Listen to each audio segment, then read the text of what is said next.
Pasé la mañana planchando el chal azul suave que Elías me regaló el año en que nació Javier. Todavía olía levemente a cedro, aunque lo guardaba en un cajón de tela.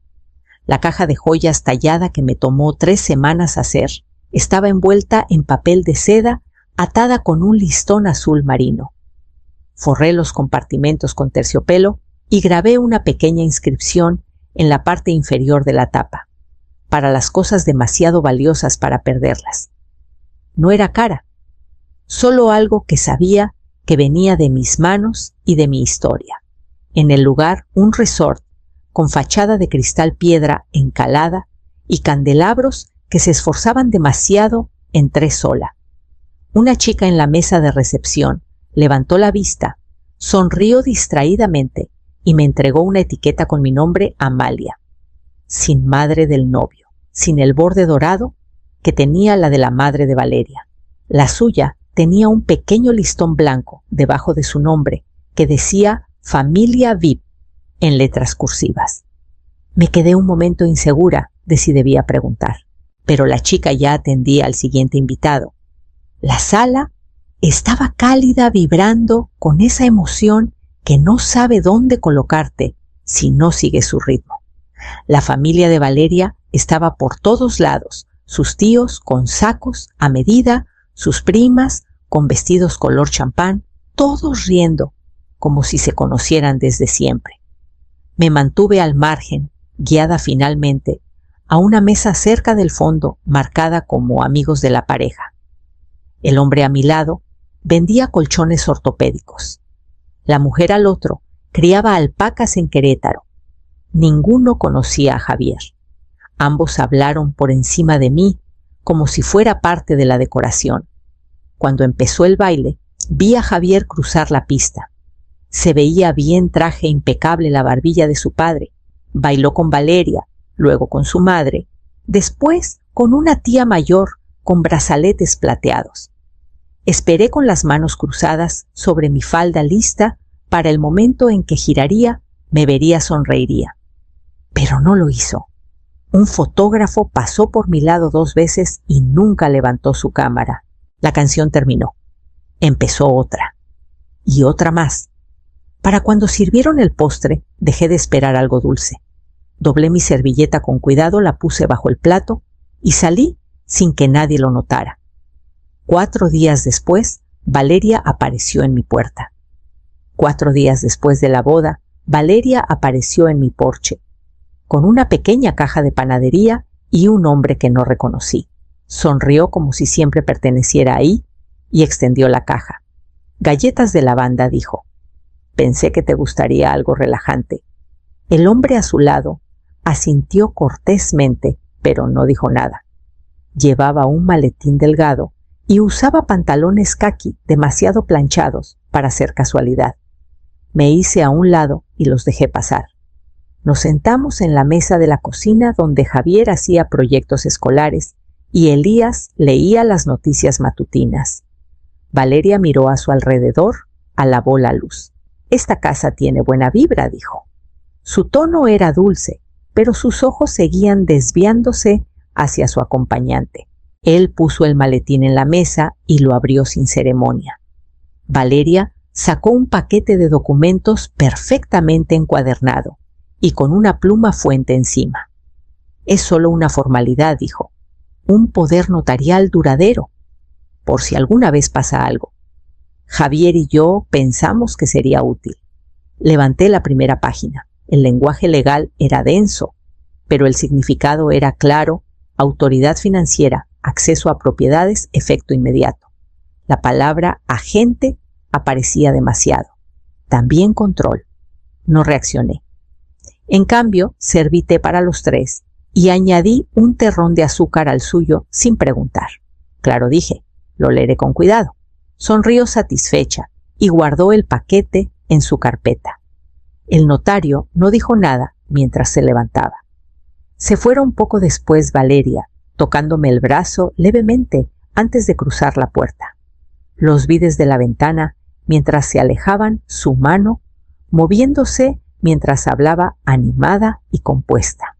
Cuando el auto desapareció Llevé el paquete al estudio y lo deslicé bajo un cajón con cartas viejas y cheques cancelados. No necesitaba tiempo para decidir qué hacer con él. Solo necesitaba recordar lo que Elías me advirtió hace mucho. Esa noche abrí la puerta del sótano y encendí la luz. El sótano olía como siempre: madera vieja, piedra fría y un leve rastro de barniz de los proyectos que Elías nunca terminó. No había bajado en meses, no desde antes de que llegara el invierno. Los escalones crujieron bajo mi peso, un crujido que no sonaba a queja, solo a memoria. Detrás de las latas de pintura apiladas y una caja de herramientas oxidada estaba el gabinete bajo que Elías construyó en la pared.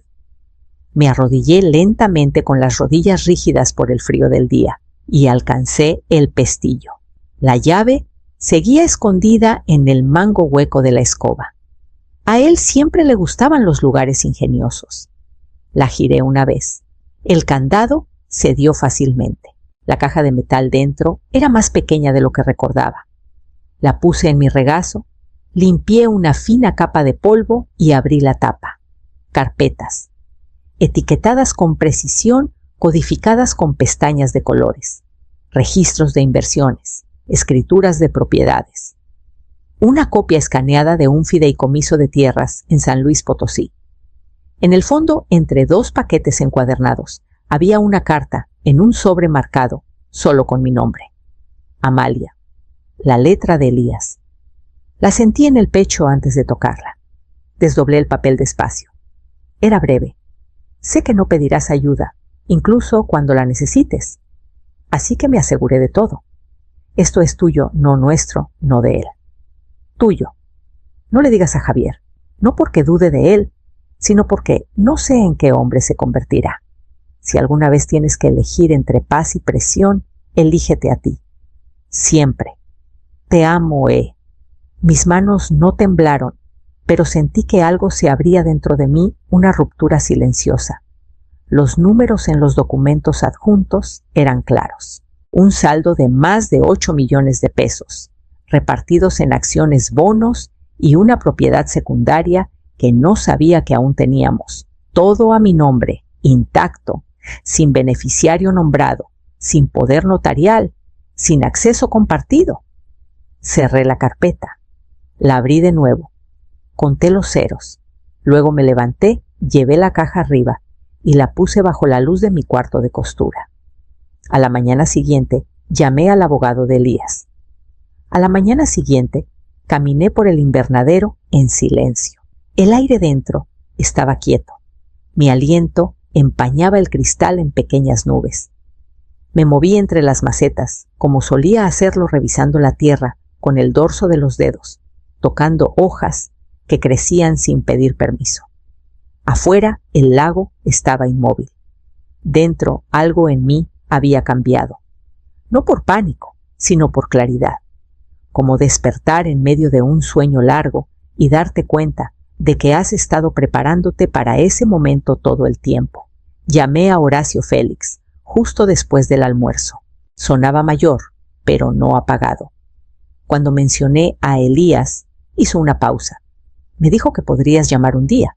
Si lo hacías, significaba que estabas lista.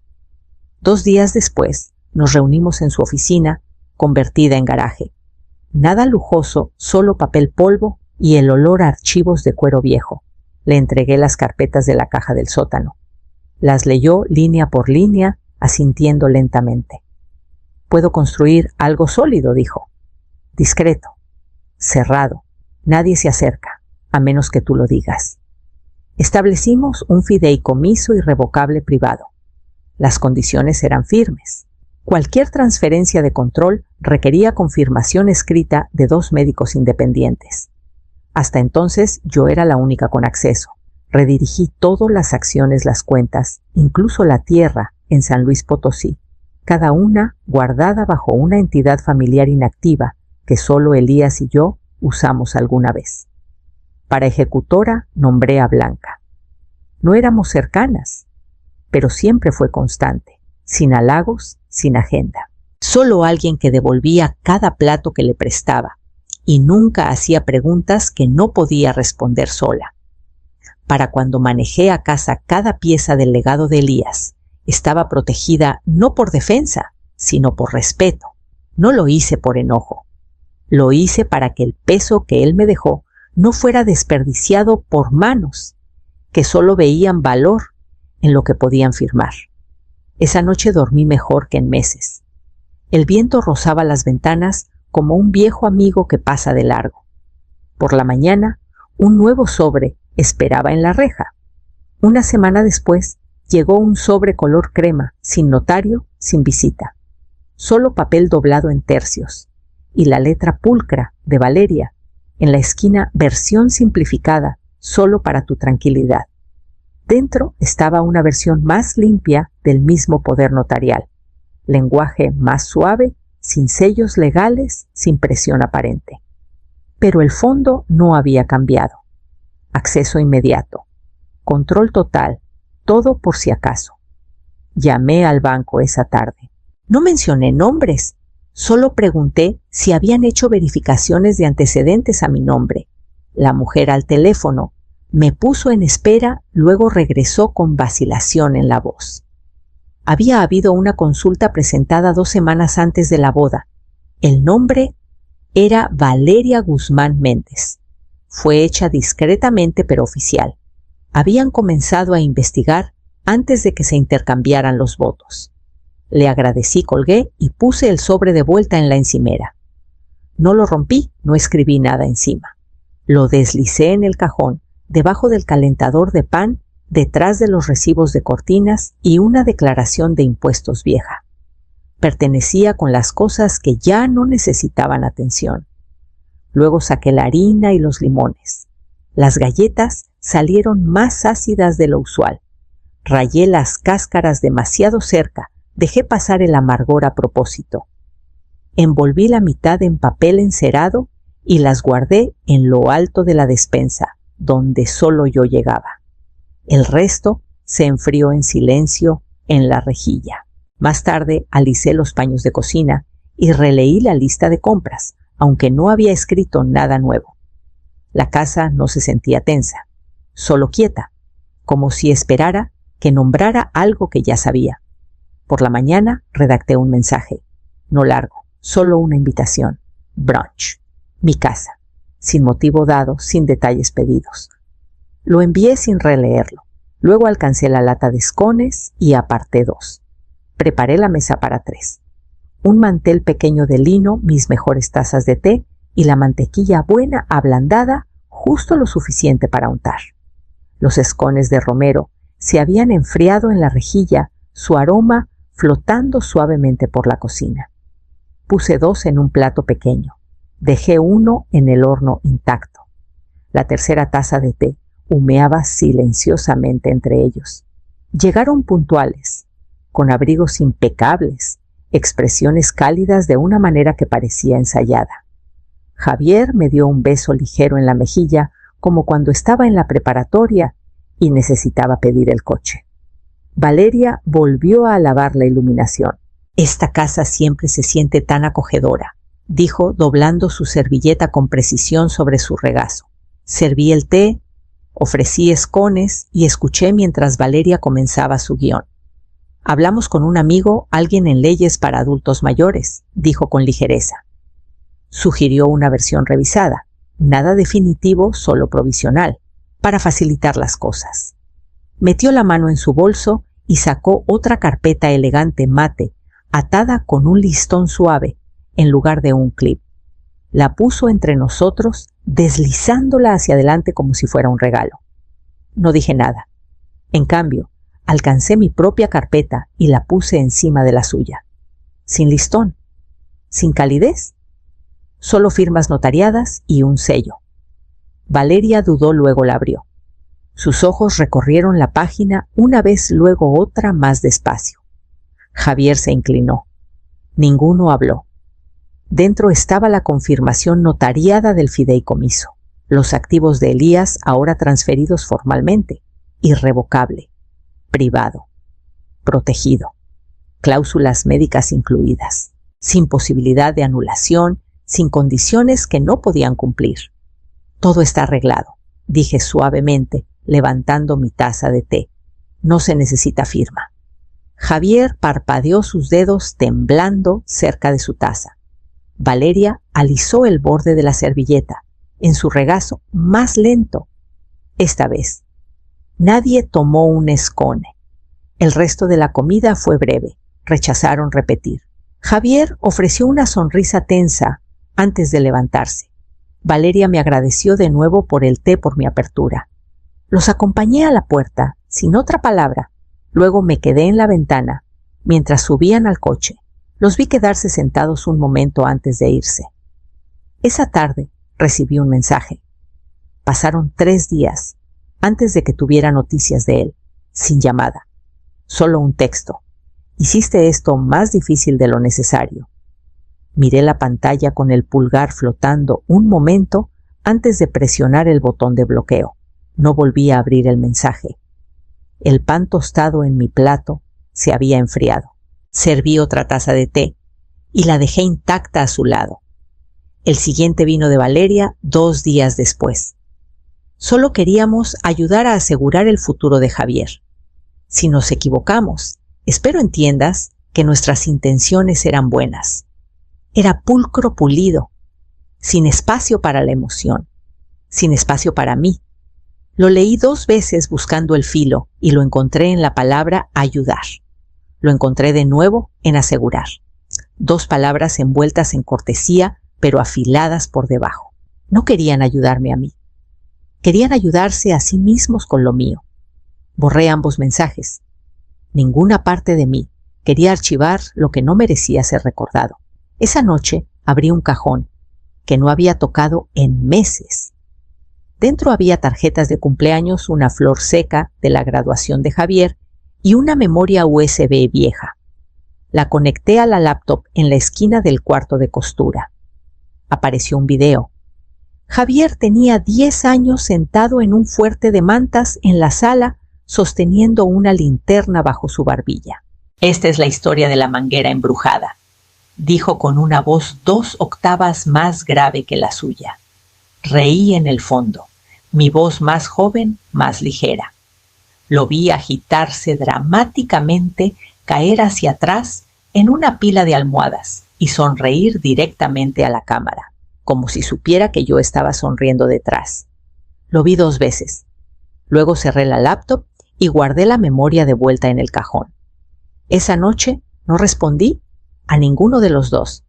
Doblé los paños de cocina, limpié la encimera 2 veces y apagué las luces una por una.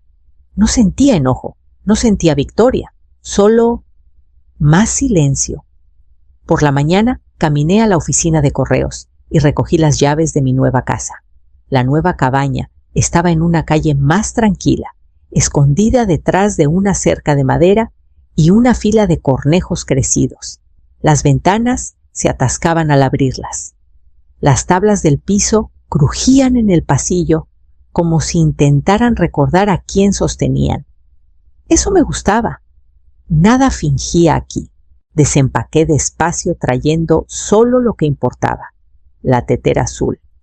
Una foto enmarcada de Elías cerca del invernadero. La mecedora vieja que él lijó para mí el verano después de que Javier se fue a la universidad. Todo lo demás se quedó atrás. La mayoría de las mañanas caminaba a la biblioteca en la calle principal, a unas pocas cuadras de la farmacia vieja. No se trataba de los libros, no realmente.